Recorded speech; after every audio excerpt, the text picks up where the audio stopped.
My name is Daphne, and if my slide is too bright, please change the light accordingly. I'm very excited to talk about my research this summer, which is about zero-pi qubit. This is going to be an interesting talk because all of you are CS students, and I don't think most of you have any knowledge about quantum mechanics, neither did I, but I learned it this summer.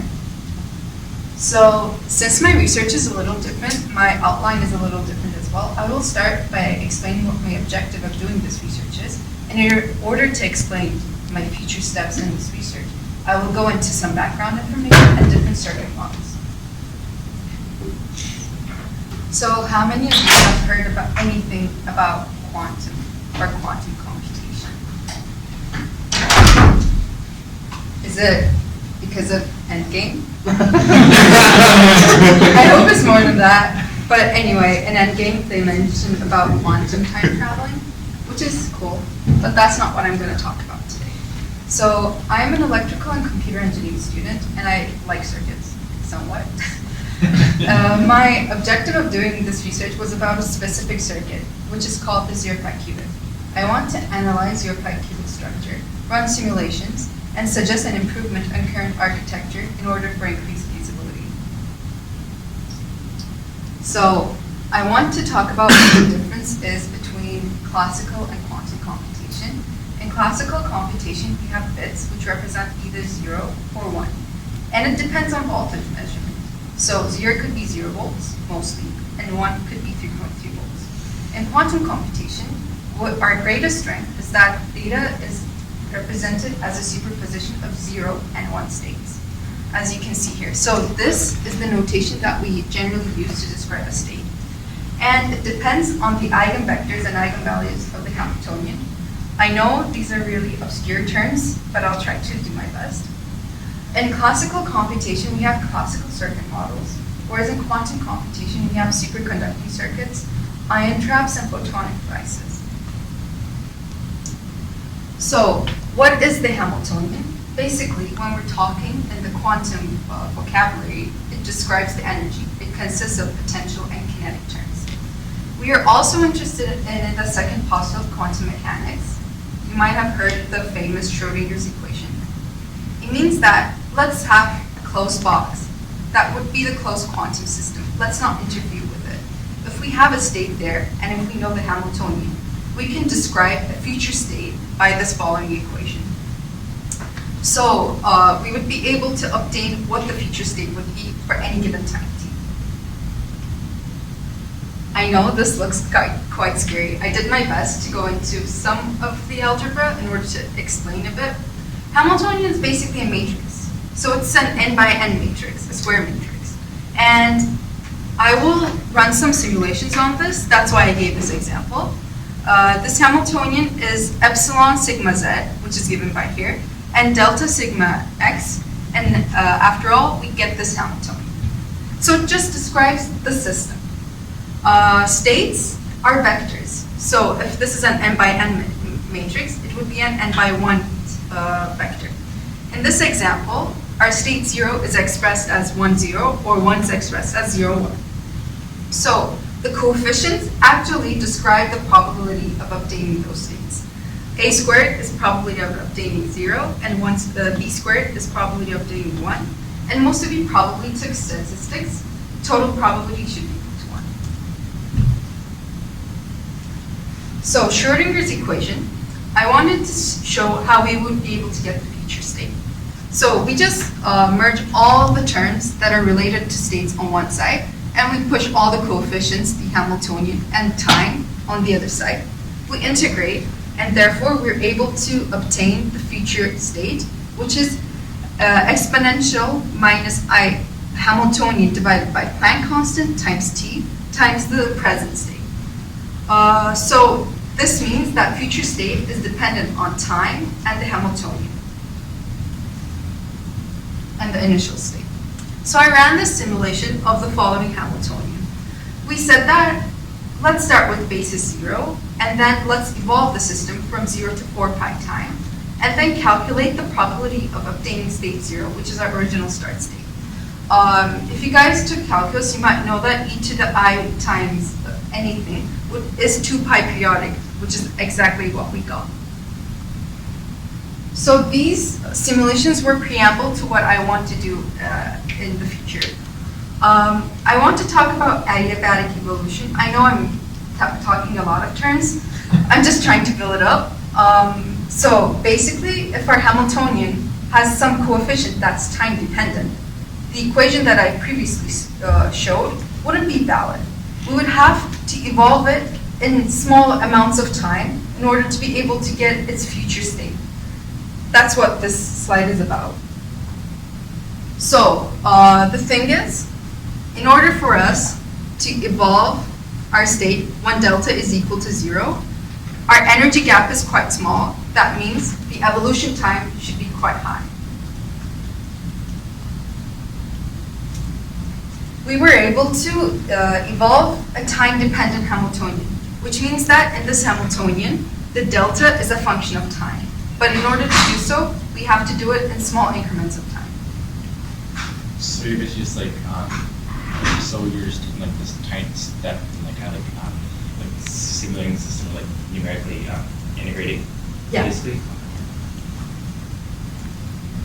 So moving on with circuit models.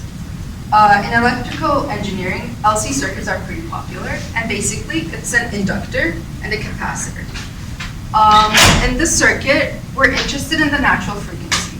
It's given by this equation, and for quantum circuits, 1.6 gigahertz means that it's microwave, so we can't see the wave, it's not visible light. And we're interested in magnetic flux. Magnetic flux is controlled by the experimentalist, and that determines the voltage. So if we're talking about circuits, we'll be interested in voltages and currents and whatnot. Sorry, why is the magnetic flux? Yeah. So what differentiates a classical circuit from a quantum circuit are a few technical requirements. The temperature of the dilution refrigerator should be 20 millikelvins, so that's close to absolute zero. And the thermal fluctuation energy should be smaller than quantum energy associated with the natural frequency of the circuit. These are just technicalities. Afterwards, we looked at the Hamiltonian of this circuit, and I plotted the energy spectrum of harmonic oscillator. Now you'll be able to see why this is harmonic, because the energy levels are evenly spaced out for different energy states, for consecutive energy states. An important part of a quantum circuit is an element called Josephson junction. Basically, we have two superconductors isolated by an insulator. So these two superconductors, when there's a phase difference across them, we will be able to see a supercurrent. And that supercurrent oscillates at a frequency determined by the voltage across two superconductors. For quantum circuits, we don't have electrons flowing through a circuit. We have Cooper pairs. And even though they don't have any energy or voltage difference to pass through this insulator layer, they can do so because of the phase difference. And that is called quantum tunneling. So what I mean is that in the graph, even though there's no voltage difference, we will be able to see a current. That's because of quantum tunneling. And the Josephson inductance is dependent on the critical current that we've mentioned. So it's nonlinear. This I didn't plot. It was taken from my research mentor's paper. We were thinking about the ideal world, but in the real world, there's something called noise. It's always there. And in quantum, it sometimes could be in the form of charge noise. So in order to understand what charge noise would do, it would mean that in order for us to look and observe the Hamiltonian effectively, we'd need to either concentrate at this point or at this point, where the energy differences are quite low. Otherwise, there would be a huge disparity in energy differences, and that wouldn't give us good results. So, in real life, what we do if we were to have this type of a circuit is that we would control it by sending a wave and passing it through the inductor. And that inductor would be able to control our system.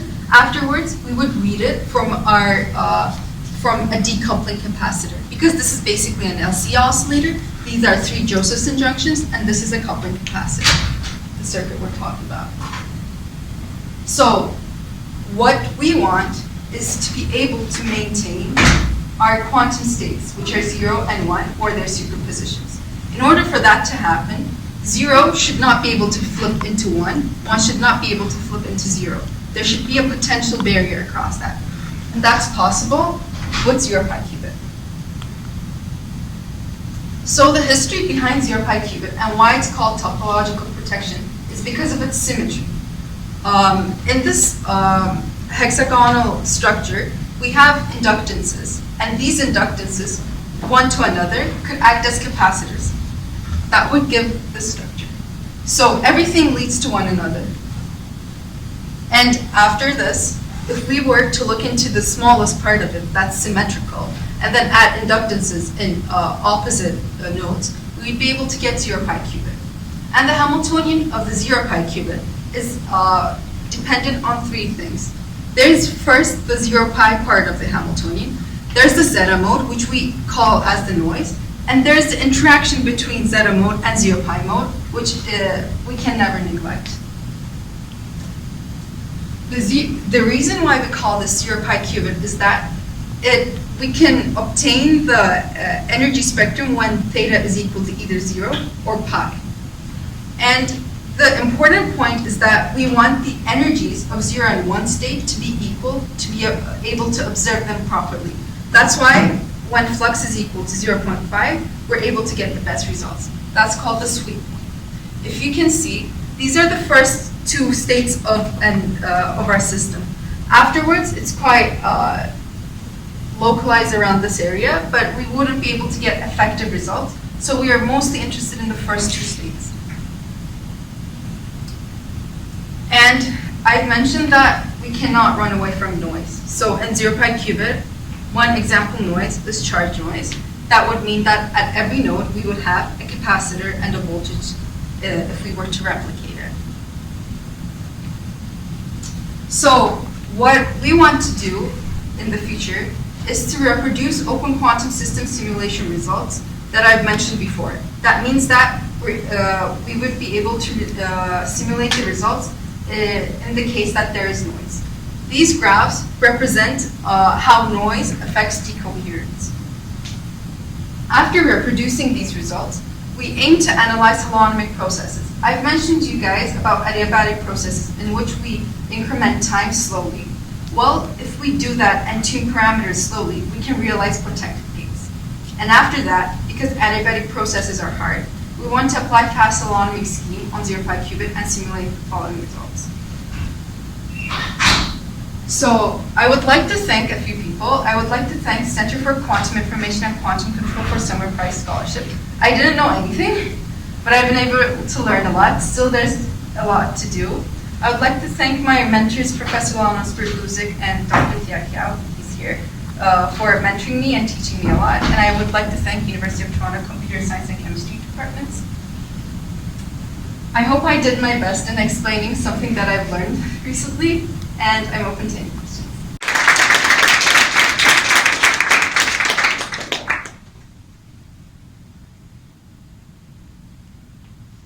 This is for random, but what language or program do you use to run simulations? In Python, there's a package called Qubit, which is specifically geared towards this.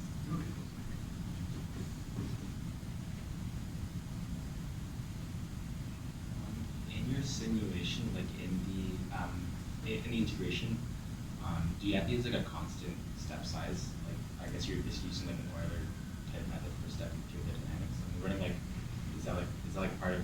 Is there a reason for that, or like do you consider using like adaptive numerical methods for So choosing step size? we use the one provided by the package, Okay. the evolution, but I think if I were to do something that's more specific to a purpose, I would have to write my own function, and for that there are a few methods of integration.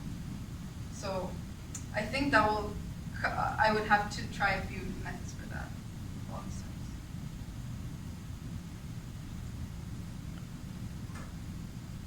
This is kind of a higher level question, I guess. Maybe betrays a lack of familiarity with the topic, but one of the things you mentioned was charge noise. as one of the terms that you have to take into account. But every time you mention charge noise, you always said, for example, charge noise, which leads me to think, well, there's other kinds of noise as well that you might need to take into account. What might those be? Those would be too technical. I can pull up the article, but it's because decoherence, not the only, so what happens is that we have a system. We assume that's closed, and it protects its properties. But we are the observer, and if we want to measure, we interact with the system. That violates the closed quantum system property. So that's why it would start decoherent. Okay.